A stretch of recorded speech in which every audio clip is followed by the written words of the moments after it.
இன்றைக்கு உலகம் முழுவதும் ஒரு பாசனம் திட்டம் வச்சிருக்காங்க. என்ன தெரியுமா? சொட்டு நீர் பாசனம்.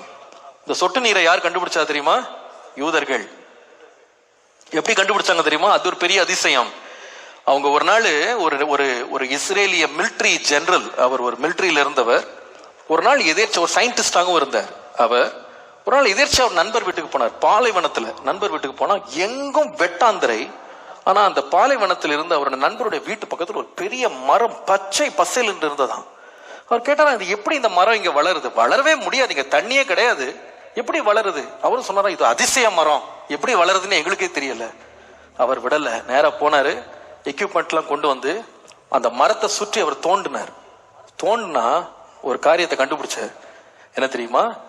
யோர்தான் நதியிலிருந்து தண்ணீரை தேசத்துக்குள்ள கொண்டு வர்றதுக்காக ஒரு பைப் லைன் போட்டிருந்தாங்க.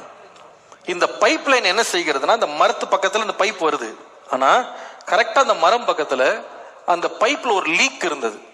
அந்த லீக்ல சொட்டு சொட்டாக தண்ணி ஒழுகிட்டு இருக்கு.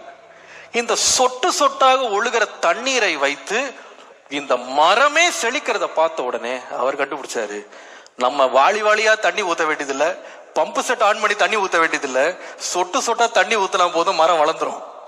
அதை வைத்து கண்டுபிடித்ததுனால இன்றைக்கு மத்திய கிழக்கு நாடுகள், உலகத்தில் உள்ள பெரும்பகுதியான வறட்சியான நாடுகள், இந்தியா கூட சேர்ந்து சொட்டு நீர் பாசனத்தினாலே வறட்சியிலிருந்து தப்பித்திருக்கிறது.